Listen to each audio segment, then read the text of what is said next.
You think you know betrayal?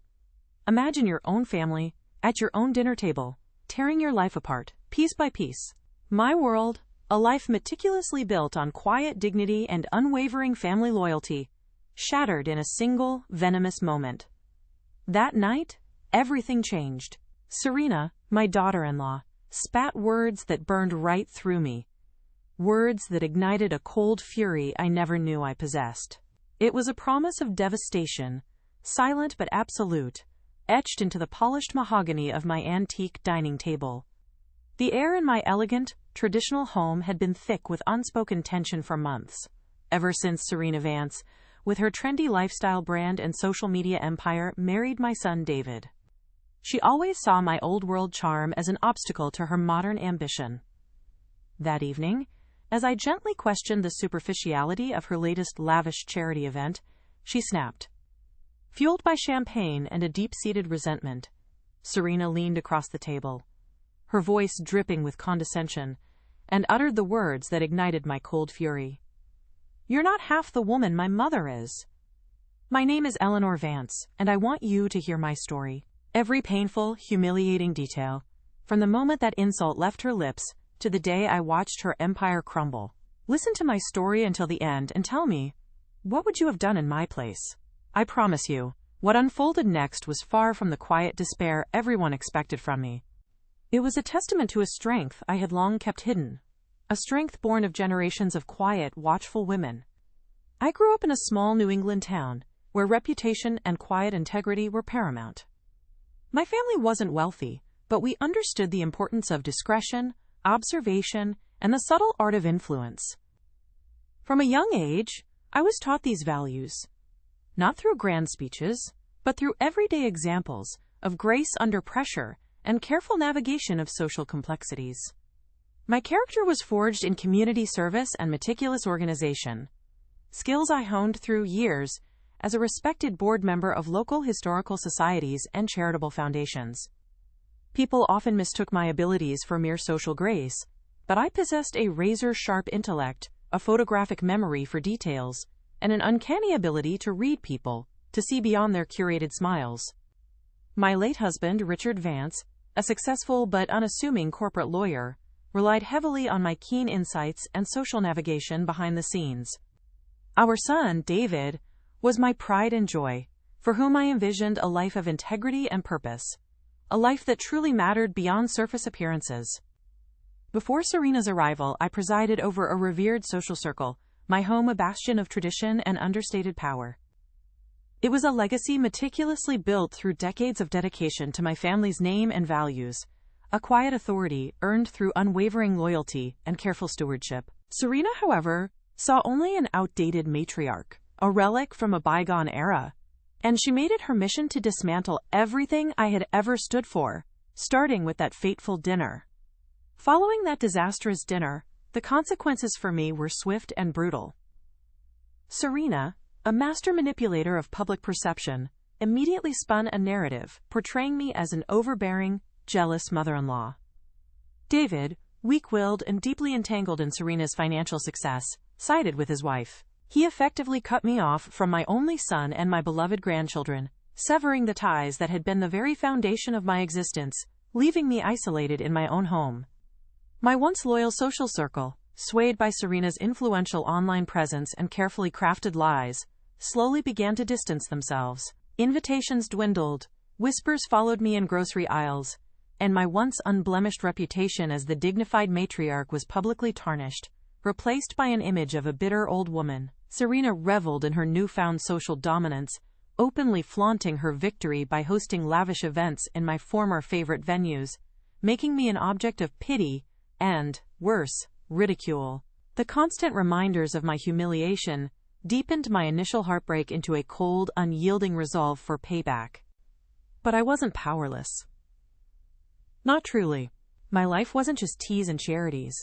It was decades of quiet observation, meticulous record-keeping, and an extensive, often overlooked, network of discreet contacts. There were things Serena, and even David, never knew about me, or about my late husband's careful planning. Richard had left me a surprisingly robust, independently managed trust fund, far larger than anyone suspected, giving me complete financial autonomy and a distinct advantage. Today, you will see how I got my revenge in the best way possible, dismantling the life of my own daughter-in-law, Serena, after she publicly humiliated me at my family dinner. It was a betrayal so profound, so deeply personal, that it ignited a cold, silent fury within me, transforming me from a dignified matriarch into a calculating architect of retribution. My world, meticulously built on quiet dignity and unwavering family loyalty, shattered in a single, venomous moment. That night, everything changed, etching a promise of devastation onto the polished mahogany of my antique dining table. Serena Vance, with her trendy lifestyle brand and social media empire, had always seen my old-world charm as an obstacle to her modern ambition. The air in my elegant, traditional home had been thick with unspoken tension for months, a slow burn leading to that explosive evening. What you are about to hear is not a tale of despair, but a testament to a strength I had long kept hidden, a strength born of generations of watchful women. This is the story of how I turned humiliation into a weapon, and how I reclaimed my honor, piece by agonizing piece. Prepare for a quiet reckoning, a justice served cold and precise. The breaking point arrived as I gently questioned the superficiality of Serena's latest lavish charity event, a subtle hint at my disapproval. Fueled by champagne and a deep-seated resentment that had simmered for months, Serena snapped. She leaned across the polished mahogany table, her voice dripping with condescension, and uttered the words that ignited a cold fury I never knew I possessed. "You're not half the woman my mother is." A lifetime of grace, sacrifice, and quiet dignity was dismissed in that single, brutal blow. I remember pushing my antique dining chair back, the sharp, resonant scrape echoing in the sudden silence, my eyes burning with a silent promise that chilled even my son, David. That dinner, and the fragile peace of the Vance family, was irrevocably broken, setting us on a path from which there was no return. My name is Eleanor Vance, and I want you to hear my story. Every painful, humiliating detail, from the moment that insult left her lips to the day I watched her empire crumble. Listen to my story until the end and tell me, what would you have done in my place? I promise you, what unfolded next was far from the quiet despair everyone expected from me. It was a testament to a strength I had long kept hidden, a strength born of generations of quiet, watchful women, who understood that true power often lies not in grand gestures, but in meticulous planning and silent, strategic action. This wasn't just about anger. It was about reclaiming what was rightfully mine, my dignity, my family, and my legacy. I grew up in a small New England town, where reputation and quiet integrity were paramount, values deeply ingrained in my upbringing. My family wasn't wealthy, but we understood the importance of discretion, observation, and the subtle art of influence. From a young age, I was taught these principles, not through grand speeches, but through everyday examples of grace under pressure and careful navigation of social complexities. My character was forged in community service and meticulous organization, skills I honed through years as a respected board member of local historical societies and charitable foundations, always observing, always learning, always filing away details. People often mistook my abilities for mere social grace, seeing only the polite hostess or the diligent volunteer. But beneath that veneer, I possessed a razor-sharp intellect, a photographic memory for details, and an uncanny ability to read people, to see beyond their curated smiles and public personas. My late husband, Richard Vance, a successful but unassuming corporate lawyer, relied heavily on my keen insights and social navigation, understanding that my quiet observations were often more valuable than any legal brief. Our son David was my pride and joy, for whom I envisioned a life of integrity and purpose, a life that truly mattered beyond superficial appearances and fleeting trends. Before Serena's arrival, I presided over a revered social circle, my home a bastion of tradition and understated power.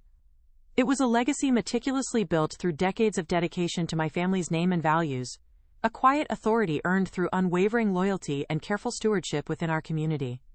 Serena, however, with her modern sensibilities and relentless pursuit of public validation, saw only an outdated matriarch, a relic from a bygone era. She made it her mission to dismantle everything I had ever stood for, starting with that fateful dinner, believing that my quiet strength was merely weakness. Following that disastrous dinner, The consequences for me were swift and brutal, a calculated campaign of isolation. Serena, a master manipulator of public perception with her social media empire, immediately spun a narrative portraying me as an overbearing, jealous mother-in-law, twisting the truth to fit her agenda. David, weak-willed and deeply entangled in Serena's financial success, sided with his wife, effectively cutting me off from my only son and my beloved grandchildren. This severed the ties that had been the very foundation of my existence, leaving me isolated in my own home, a prisoner of her lies. My once loyal social circle, swayed by Serena's influential online presence and carefully crafted falsehoods, slowly began to distance themselves, like fair-weather friends disappearing with the storm. Invitations dwindled, whispers followed me in grocery aisles, and my once unblemished reputation as the dignified matriarch was publicly tarnished, replaced by an image of a bitter, scorned old woman. Serena reveled in her newfound social dominance, openly flaunting her victory by hosting lavish events in my former favored venues, making me an object of pity and, worse, ridicule. The constant reminders of my humiliation deepened my initial heartbreak into a cold, unyielding resolve for payback, a resolve stronger than any despair. But I wasn't powerless.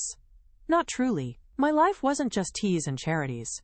It was decades of quiet observation, meticulous record-keeping, and an extensive, often overlooked network of discreet contacts. There were things Serena, and even David, never knew about me, or about my late husband's careful planning. My years of community service and social engagement had connected me to people in all walks of life, individuals who valued loyalty and discretion, and many of whom owed me unspoken favors. I had always believed in cultivating relationships, not for show, but for substance, and now, those carefully nurtured connections would become my silent army. Richard, my late husband, had left me a surprisingly robust, independently managed trust fund, far larger than anyone suspected, giving me complete financial autonomy and a distinct advantage no one saw coming. This was not just a safety net, it was a war chest. Furthermore, I had an influential contact, Mrs. Albright, a seemingly frail retired legal secretary who, in her prime, was a formidable fixer for complex and sensitive cases, and who owed Eleanor a significant, unspoken favor from years ago. This combination of intellect, hidden wealth, and a network of discreet, loyal allies provided me with the strategic advantage I needed to turn the tables. My name is Eleanor Vance, and I want you to hear my story. It's about betrayal, the kind that shatters your world right at your own dinner table. My life, built on quiet dignity and unwavering family loyalty, disintegrated in a single, venomous moment. That night, everything changed, etching a promise of devastation onto the polished mahogany of my antique dining table. Serena, my daughter-in-law, spat words that burned right through me, igniting a cold fury I never knew I possessed. Listen to this story until the end and tell me, what would you have done in my place? The air in my elegant, traditional home had been thick with unspoken tension for months, a slow burn ever since Serena Vance, with her trendy lifestyle brand and social media empire, married my son David. She always saw my old-world charm as an obstacle to her modern ambition. The breaking point arrived as I gently questioned the superficiality of her latest lavish charity event, a subtle hint at my disapproval. Fueled by champagne and a deep-seated resentment that had simmered, Serena snapped. She leaned across the polished mahogany table, her voice dripping with condescension, and uttered the words that ignited a cold fury I never knew I possessed. "You're not half the woman my mother is." A lifetime of grace, sacrifice, and quiet dignity was dismissed in that single, brutal blow.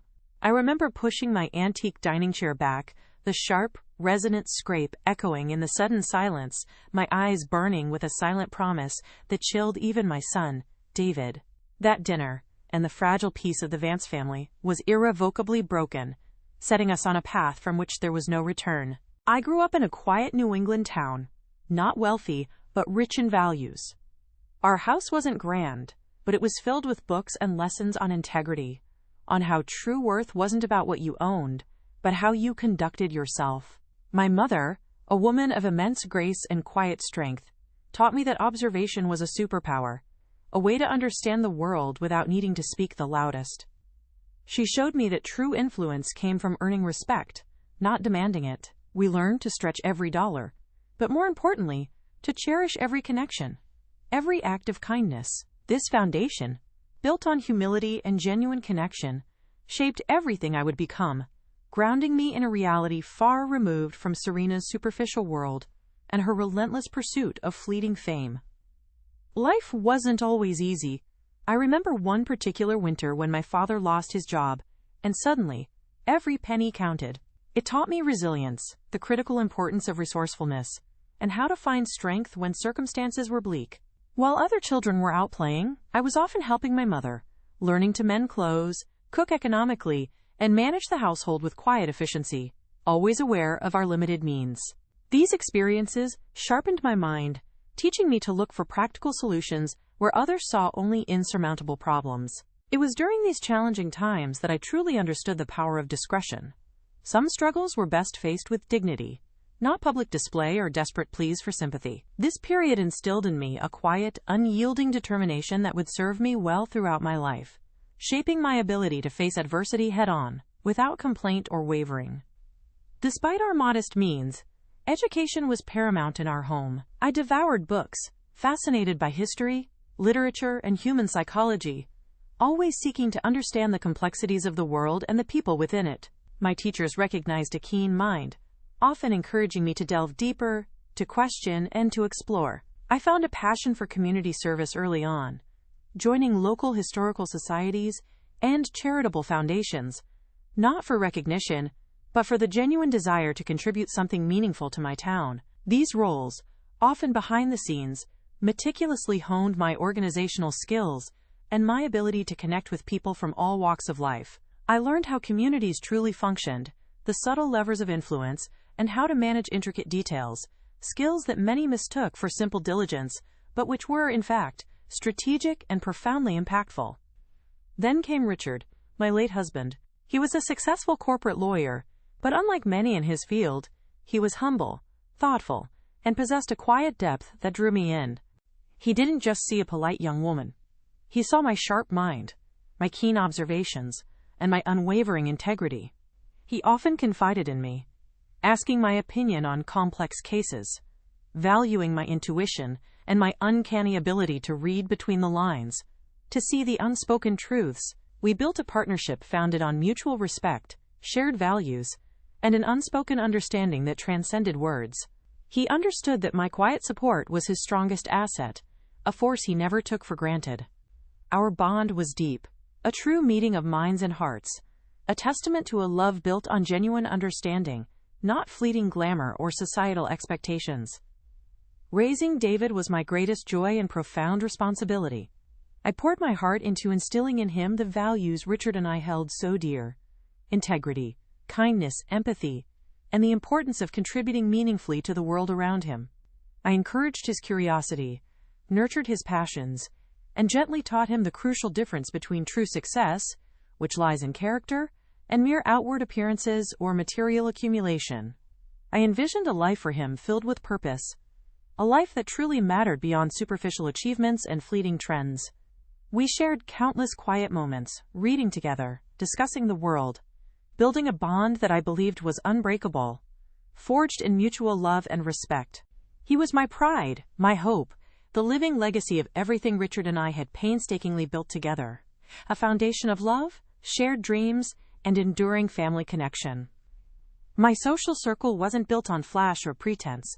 It was built on decades of genuine connection, unwavering loyalty, and mutual support. My home became a place where people felt truly welcome, where conversations were substantive, intellectual, and where discretion was always honored above all else. I hosted events not to impress or to flaunt wealth, but to foster community, to bring people together for causes I deeply believed in, to celebrate shared values.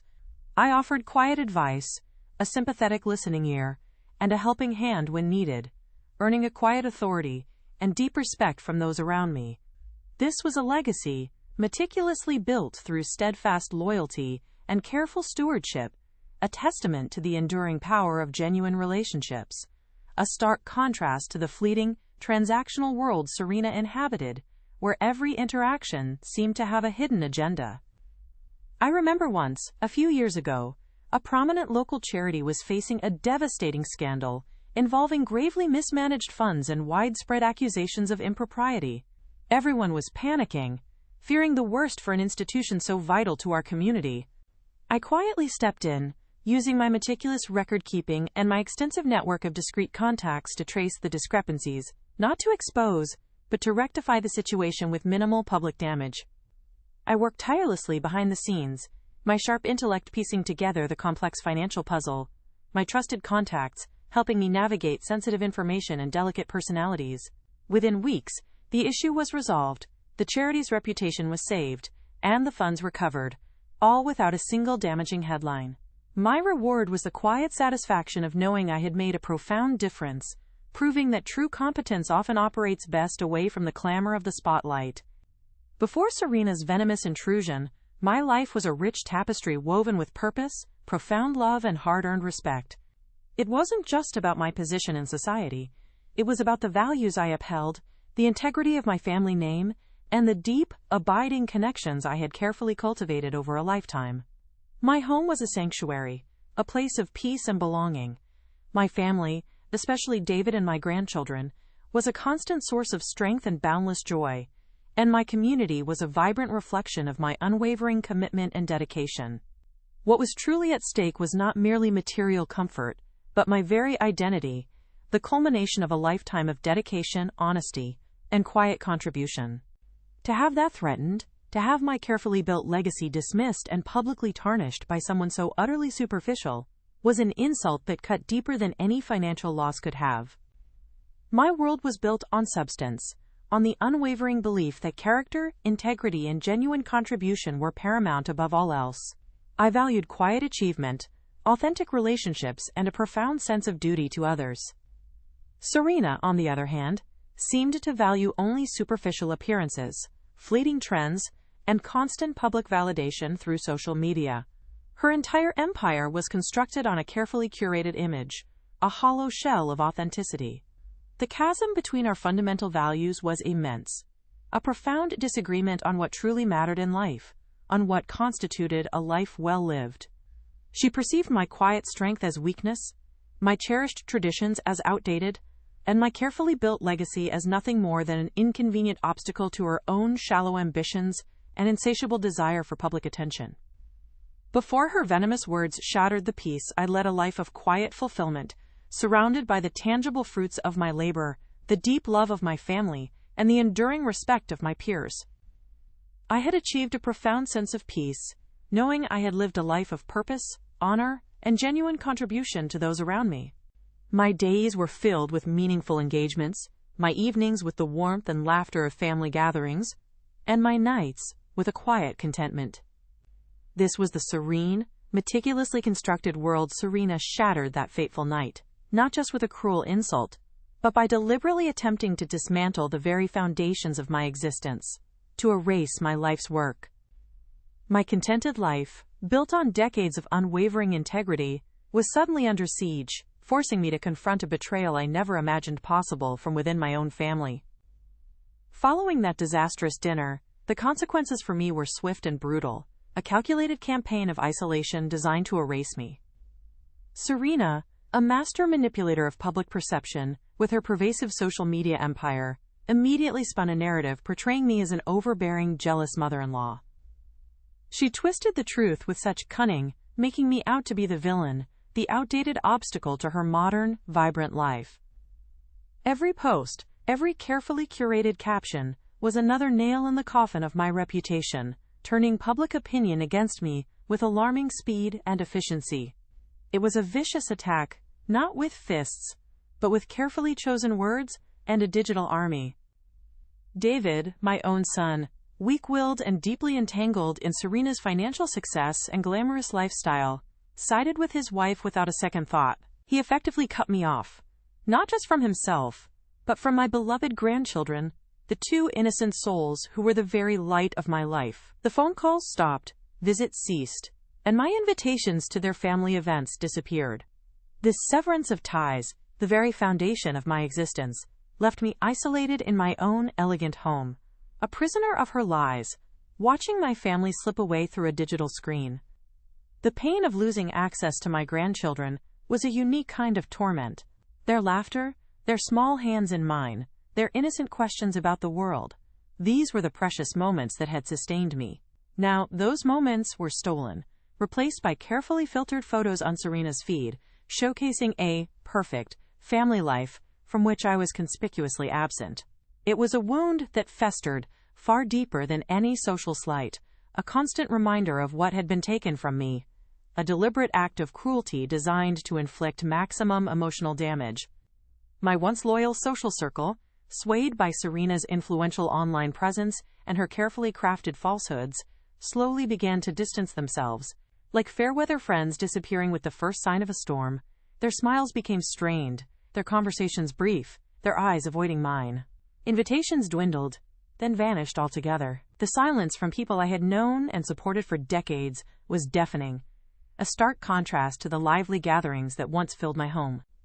It was as if I had become invisible, a pariah in the very community I had helped build. Whispers followed me in grocery aisles, hushed conversations that stopped abruptly when I approached, eyes darting away. My once unblemished reputation as the dignified matriarch, a woman of quiet influence and unwavering integrity, was publicly tarnished, replaced by an image of a bitter, scorned old woman.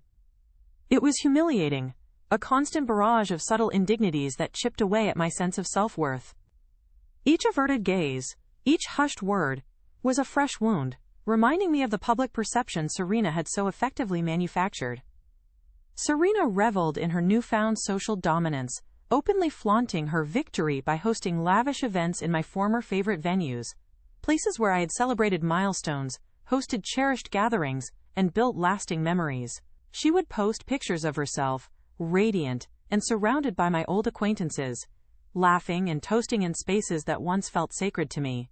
It was a deliberate act of psychological warfare, making me an object of pity and, worse, ridicule, a ghost haunting the edges of my own former life. The constant reminders of my humiliation deepened my initial heartbreak into a cold, unyielding resolve for payback, a resolve stronger than any despair. I watched her thrive, her brand growing, her public adoration swelling, while my world crumbled. It was a stark, brutal contrast that fueled a quiet, simmering fury within me. Every success of hers felt like a direct assault, a celebration of my downfall, and I knew, with an icy certainty, that this could not stand. I recall a particularly painful afternoon at the annual Willow Creek Historical Society tea, an event I had chaired for years. As I reached for a scone, Mrs. Henderson, a woman I had considered a close friend for over 30 years, turned her back abruptly, engaging in an overly animated conversation with someone else. Her avoidance was so blatant, so deliberate, it felt like a physical blow. It was a small moment, but it epitomized the complete abandonment by those I had once considered my staunchest allies, leaving me utterly exposed. Slowly, subtly, I found myself being nudged out of the community roles I had held for decades. My opinions were no longer sought, my suggestions politely dismissed, and eventually, my name was quietly removed from committees and boards. They didn't outright fire me. They simply made it clear I was no longer welcome, no longer valued. It was a quiet erasure, a professional and social death by 1,000 cuts, orchestrated with Serena's invisible hand pulling the strings behind the scenes. My once vibrant home, once filled with the warmth of family and friends, became a silent monument to my isolation. The elegant dining table, where so many joyous meals and thoughtful discussions had taken place, now sat empty, gathering dust. The quiet became oppressive, amplifying the echoes of what I had lost, the laughter, the shared stories, the comforting presence of loved ones. It felt less like a sanctuary, and more like a gilded cage, trapping me in my own grief. The emotional toll of seeing Serena's continued victory lap was immense. Her social media was a constant feed of her flourishing life. New endorsements, glamorous vacations, charity galas, all while my own life felt like it was dissolving into thin air. Each new post was a fresh stab, a reminder of her ascendancy and my descent. It was a deliberate, public rubbing of salt in my wounds, designed to ensure I felt every agonizing moment of her triumph. I felt like I was constantly being underestimated, dismissed as an old woman who had lost her touch, a relic from a bygone era. Serena's condescension was palpable in every public interaction, every thinly veiled insult. She genuinely believed I was broken, incapable of fighting back, an easy target to be cast aside. This perception, this profound underestimation of my spirit and my capabilities, was perhaps her greatest mistake, fueling a dangerous fire within me. One afternoon, while picking up a few things at the local market, a place I had frequented for over 40 years, the cashier, a young woman who had known me since she was a child, looked through me, as if I wasn't there. She offered a saccharine smile and effusive greetings to Serena, who was right behind me in line, talking loudly about her latest philanthropic endeavor. The contrast was stark, the message clear. I was irrelevant, and Serena was the new queen. The sting of being treated like a failure, a woman whose best years were behind her, was a bitter pill to swallow. I had always prided myself on my quiet competence, my unwavering dignity. Now, I was reduced to a caricature, a cautionary tale. Every interaction, every public gaze, felt laden with judgment, pity, or outright disdain. It was a profound fall from grace, a public shaming that chipped away at my very identity, leaving me feeling hollowed out. There were moments, many of them, where the despair threatened to consume me entirely. I would sit by the fire, staring into the flickering flames, feeling the crushing weight of loneliness and betrayal. The thought of simply giving up, retreating into permanent obscurity, was a tempting whisper in the darkest hours. My world, as I knew it, was truly gone, shattered into irreparable pieces, and the path forward seemed shrouded in an impenetrable fog of pain. The urge to give up, to surrender to the crushing weight of my losses, was a powerful current pulling me under. It would have been easy, even expected, for me to simply fade away, to become the bitter old woman Serena had painted me to be. But deep down, a flicker remained, a stubborn ember that refused to be extinguished, fed by the memory of my ancestors, of women who faced adversity with quiet strength. Then, a memory surfaced, sharp and clear. My mother, standing tall and unyielding in the face of our own family's hardships, her eyes full of quiet resolve. She had taught me that true strength wasn't about public display, but about an inner fortitude, a resilience that only grew stronger when tested. Her voice, echoing in my mind, reminded me that retreat was not surrender. It could be a strategic repositioning, a moment to gather one's forces. It was in that quiet, empty house, surrounded by the remnants of my shattered life, that the first spark of determination truly ignited. The heartbreak was still there, a dull ache, but beneath it, a cold, unyielding anger began to solidify. I realized that my tears, my despair, were exactly what Serena wanted, and I knew with absolute certainty that I would not give her that satisfaction. My dignity, my legacy, my family, these were not things I would surrender. A quiet, unyielding resolve began to take root in my heart, firm and unwavering. This wasn't just about anger anymore. It was about justice, about reclaiming what had been so cruelly taken from me. Serena had underestimated me, had mistaken my quiet strength for weakness, my grace for fragility. She would learn, in time, that even the most elegant and traditional of women could become a formidable force when pushed beyond their limits. My revenge would not be loud or messy. It would be meticulously planned, executed with the precision of a surgeon, and delivered with the quiet dignity that had always defined me. I would not just fight back. I would dismantle her world, piece by agonizing piece, just as she had dismantled mine. The game had changed, and Serena Vance had just made the gravest mistake of her life. This was not the end of Eleanor Vance. It was the beginning of my quiet reckoning. But I wasn't powerless, not truly. My world might have seemed to crumble around me, but beneath the quiet despair everyone expected, a different kind of strength had been quietly cultivated for decades. My life wasn't just teas and charities.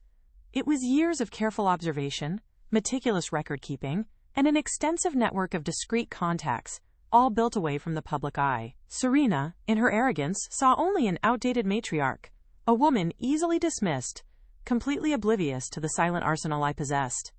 She had no idea how deeply I understood the world she was trying to conquer. My secret weapon wasn't a hidden talent for business or a sudden burst of aggression. It was my mind, always watching, always remembering. Over a lifetime, I had unconsciously built a vast personal library of information, not just about family history, but about the discreet dealings, the unspoken agreements, and, yes, the vulnerabilities of every prominent family in Willow Creek. While others gossiped idly, I listened, observed, and filed away details, understanding that knowledge was the truest form of power.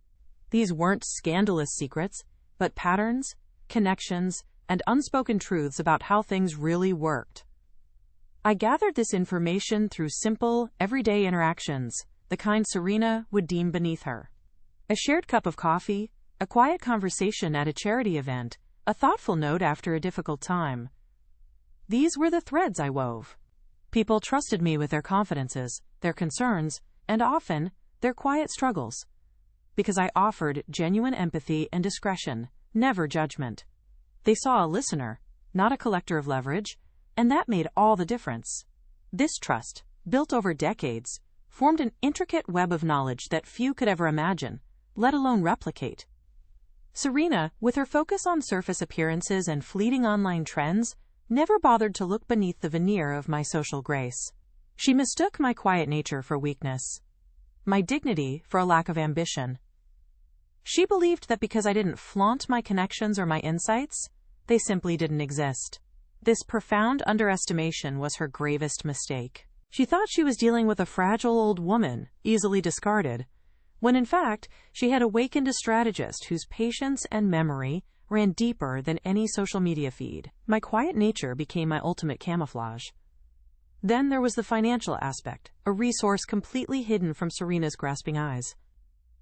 My late husband, Richard, a man who truly understood the importance of foresight, had left me a surprisingly robust, independently managed trust fund. It was far larger than anyone, especially Serena, or even David, ever suspected. This wasn't merely a safety net, it was a war chest, a testament to Richard's quiet wisdom and his unwavering belief in my independence. He had ensured I would never be beholden to anyone, least of all, a manipulative daughter-in-law. This trust fund gave me complete financial autonomy, a crucial advantage in the battle to come. I didn't need to ask for money, didn't need to justify expenses, and certainly didn't need David's approval. It meant I could operate entirely outside the family's scrutiny, funding whatever research, legal advice, or discreet inquiries I deemed necessary, without a single red flag. Serena, who valued money and public display above all else, would never have conceived that I possessed such a profound and untouchable reserve of wealth, believing my resources were tied to the family estate. Beyond the finances and my own meticulous records, I had one truly influential contact, Mrs. Albright.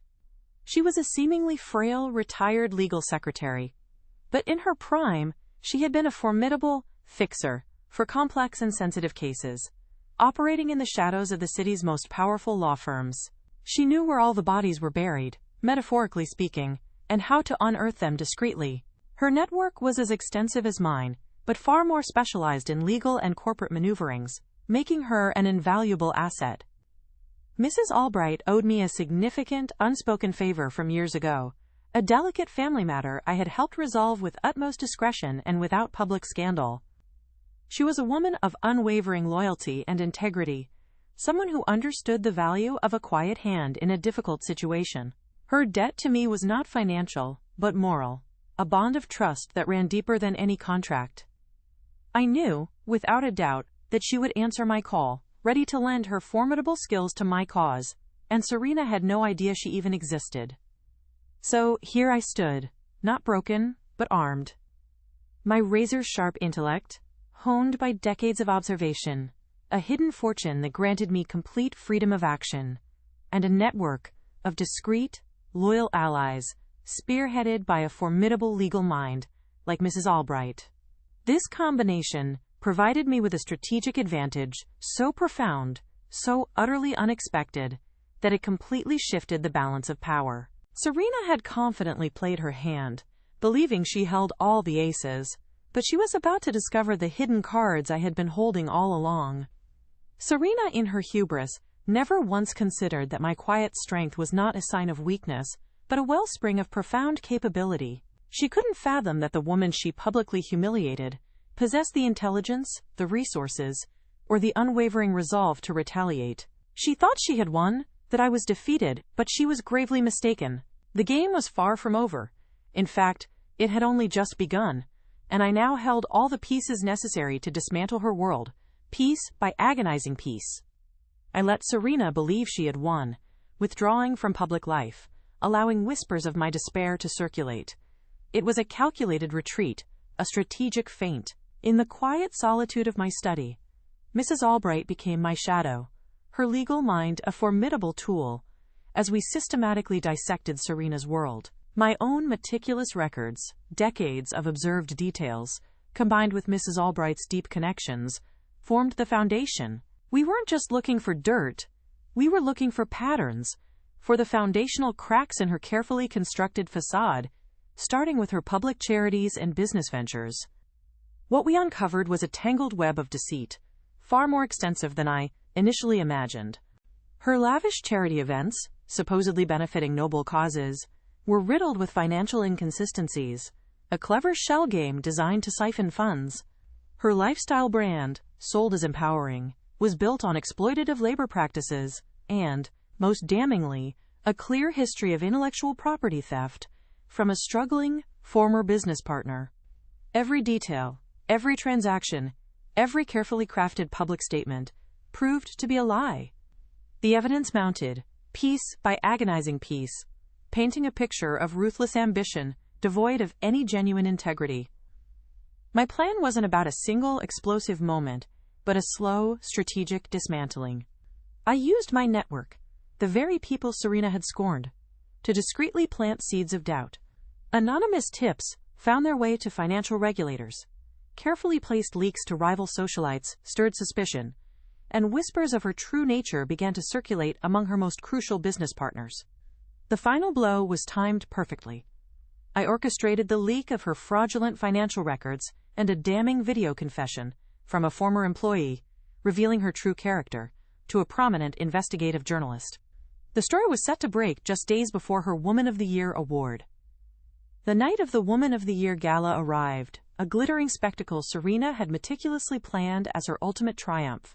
But as she stepped onto the stage, beaming, the story broke. Major news outlets flashed headlines detailing her fraudulent charity, her exploitative business, and her history of deceit. The room erupted into chaos, a symphony of gasps and frantic whispers. Reporters swarmed, investors fled, and Serena's carefully constructed facade crumbled live on national television, her face contorting into a mask of pure terror. I watched from my quiet living room, a cup of Earl Grey warming my hands, a faint, knowing smile touching my lips. The fallout was absolute.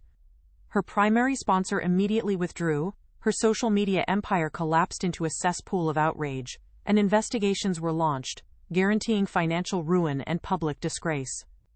David, finally seeing the true extent of her manipulation and the quiet strength he had abandoned, ended their marriage in acrimony, humbling himself to seek my forgiveness. Justice, quiet and profound, had been served. As I subtly adjusted a framed photograph of Richard, I whispered to myself, the fire now a gentle ember. My mother taught me true strength, Serena. Yours taught you nothing but vanity. My dignity was restored, and her world lay in ruins.